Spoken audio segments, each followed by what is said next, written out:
po jako akawuwo tuyiyize bwe tusobola okukolera emirimu gyaffe. Gye buvuddeko poliisi ng'eri wamu n'ekitongole KCCA bazze nga bagobaganya abatembeeyi ku nguudo z'omu kibuga Kampala okusobola okukuuma ekibuga kino nga kiyonjo, nga mu mbeera eno abatembeeyi bangi basigadde nga bakukkuluma nga batakyalina we bajja wadde omunwe gw'ennusu. Singa babeera nga tebalina kye bakola kitegeeza nti obumenyi bw'amateeka bujja kweyongera. Esooke tufunire watuufu we tulina okukolera, ebisigadde bijja kugenda maaso nga tumaze otutereera. Bamufuna mpola babajja we baali bafuna 10 ne babeera nga kati bali lidanda nti balina we bajja nusu 10 kati alowooza nti gwagenze mu office gw'olina ezize. Olunaku olwokuna nankulu w'ekibuga Kampala Dorothy Kisaka yasinkana abatembeeyi bano n'abagomya nga we bagenda okuddamu okukakkalabya emirimu gyabwe mu nteekateeka eriwo gye baliko ey'okubafunira we bakolera. Ebifo abatembeeyi baffe banaabeeramu abanoonyawo okutondera, so tukyebaza nnyo gavumenti nga kino kigenda kutandika kati fe omulimu gwaffe nga KCCA kulaba nti ebifo ebyo tubifuna ne tufuna emiwendo gyabyo gavumenti ebigule era twakitandikako dda kitambula. Naye kitugenda okukola n'abatembeeyi tubayise KCCA tubeere mu kafubo. Olunaku olwaleero abatembeeyi nga bayitira mu kibiina mwe beegattira Kampala Hawkers and Vendors Association bategeezezza nga bwe baddeko ne nankulu w'ekibuga Kampala ne babaako bye bakkaanyaako okusobola okukomawo okukola ng'ate n'amateeka ga KCCA bagakuumye. Tetubeetaagira ddala lwaki ti bannabyabfuzi bagenda ne bakola nga balwanagana bokka na bokka. Kyekibalwanya fe omuntu owa wansi bwe bamala otulingirako ne bafuna bye bafunye ate nga batandika okulwana.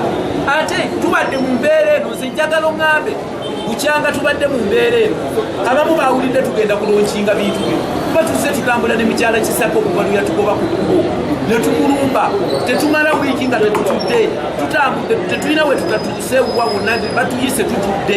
Ekyo mukimanyi bulungi eyo bizinensi yawe bwe ngamba bizinensi yawe mumanya kyentegeeza baana bo bennyini bwe babagamba kubagamba obusente bwe batuwa butono tunaabeerawo tutya. Eyo bizinensi y'abakesisi abawansi so omukulu madamu Kisaka tabimanyi bimanyi. Moses Rubega nga yakulira ekibiina ky'abatembeeyi alaze ennyiike olw'abatembeeyi abazze bakwatibwa bukyanga ekikwekweto kitandikibwawo era n'agamba nti ensonga lwaki basazeewo okwekolamu omulimu. Okuva ku wa takisi wanze nkolera mu paaka omusuubuzi yakosebwa pozi ekyakyuka muntu tutambula twegaziya twali atukoonako naye nga mu nsawo buli omwaka aba nkakasa nawe munnamawulire naawe era oteekwa okuba ng'onyigirizibwa mu ngeri yo wadde toli mutembeeyi naye omutembeeyi oyo atambuza 10,000, 13 n'ezina kikola kinene nnyo fe abatembeeyi okutambuza ssente mu Kampala. Lubega mu ngeri yemu ategeezezza nga bali abeetegefu okufaafagana n'oyo yenna anaagezaako okuddamu okubalwanyisa.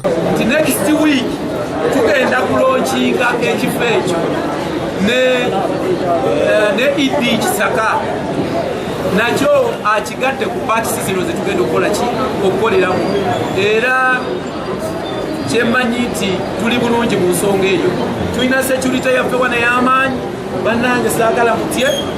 Tulina security eduumirwa mwami Male Sulaiman yakulira security. Abatembeeyi bano bategeeza nti bagenda kutandikira ku paaka enkadde kona empya era okwo kwe banaasinziira okutegeka ebifo ebirala. Olukiiko lwa division y'e Kampala olukulembera w'ekitiibwa Meya Salimu lwayisa enguudo 3. Lwayisa oluguudo lwa Sebana Road, oluguudo lwa Allen Road n'oluguudo lwa Mirembe Road nga ze enguudo ezirina okukolebwamu abatembeeyi. Era ebbago lyerumu ne twalibwa mu KCCA okukulembera w'ekitiibwa Lord Meya era nalyo naluyisa okikoloyisa enguudo ezo 3. Ng'abakyala baka basanyizibwa eyo mu maka gye bali kubanga tebakyakola. Abaana abawala nga bafunye embuto naye nga talina na busobozi kubanga takola, maama takola. Ne tusisinkana embeera ey'okunyigirizibwa nga tetulina kyakulya, tetulina kyakwambala, tetulina buli kimu. Kanyike Kevinize yakusakidde eggulire lino ku lwa ABS Television. Kampala tugenda giteekamu omukulembeze kabe MP nga mutembeeyi.